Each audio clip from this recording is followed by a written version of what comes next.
देखिए साथियों, आप सभी लोगों के अक्सर मेरे सामने समस्या आई कि मैम रीजनिंग का स्कोर कैसे बढ़ाएं। ऐसा हम रीजनिंग में क्या करें कि रीजनिंग में आपका पूरा का पूरा स्कोर आए।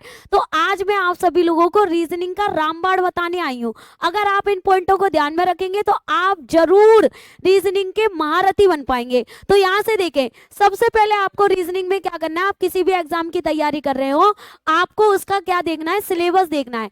रीजनिंग में क्या देखना है भाई, सिलेबस देखना है। और सिलेबस देखने के बाद आपको फिर उन टॉपिक को क्या करना है, कंप्लीट करना है। टॉपिक को क्या करना है, कंप्लीट करना है। स्पेशल उत्तर प्रदेश पुलिस वाले और एसएससी जीडी वाले जरूर देखने रीजनिंग का स्कोर कैसे बढ़ाना है, ठीक है। तो आपको क्या करना है, सबसे पहले आपके एग्जाम में जो टॉपिक आ रहे हैं ना, सिलेबस के अकॉर्डिंग आपको क्या करना है, उन टॉपिक को कंप्लीट करना है। और कंप्लीट करने में आपको क्या करना है, बेसिक टू एडवांस। ऐसा नहीं आपने लो लेवल पढ़ा और आप एग्जाम देने चले गए और एग्जाम में हाई लेवल आ गया और आपकी टाटा फिक्स हो गई। ऐसा नहीं करना भाई, आपको क्या करना है, बेसिक टू एडवांस लेवल तक पढ़ना है, ठीक है। छोटे से छोटे क्वेश्चन से लेकर हाई से हाई लेवल के क्वेश्चन पढ़ने हैं आपको प्रत्येक टॉपिक में, ठीक है, अपने रीजनिंग के टॉपिक में। दूसरे नंबर पर आपको क्या करना है, जब आपके टॉपिक कंप्लीट हो जाए ना, जैसे ही टॉपिक कंप्लीट हो जाए, माना कि आपने आज पढ़ा डायरेक्शन और डायरेक्शन टॉपिक को आपने बेहतरीन से बेहतरीन सीखा। अब आपको फोकस करना है उसके प्रैक्टिस क्वेश्चन पर।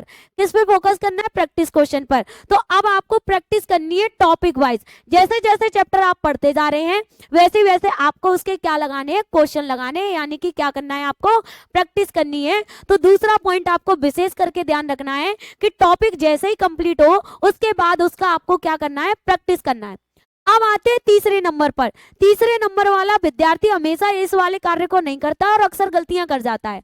आपको क्या करना है, आपने जो टॉपिक पढ़ लिया है ना, प्रैक्टिस भी कर ली, अब आपको प्रीवियस ईयर क्वेश्चन देखने। प्रीवियस ईयर क्वेश्चन देखने से पता चलता है कि एग्जाम में एग्जामिनर आपसे पूछना क्या चाहता है, ठीक है। तो यहाँ से प्रीवियस ईयर क्वेश्चन पर आपको ध्यान देना है और वो भी चाहे टॉपिक वाइज हो चाहे आए हुए हो, ठीक है। यानी कि प्रीवियस ईयर क्वेश्चन आपको टॉपिक वाइज लगाने। पहले तो प्रैक्टिस क्वेश्चन, माना कि आपने कोई एक बुक लगा ली है, ठीक है, उस बुक को फिनिश करने के बाद फिर आपको प्रीवियस ईयर क्वेश्चन लगानी है टॉपिक वाइज। अब ये तीनों जब काम आपने कर लिया, फिर आपको रीजनिंग का क्या देना है, मॉक देना है।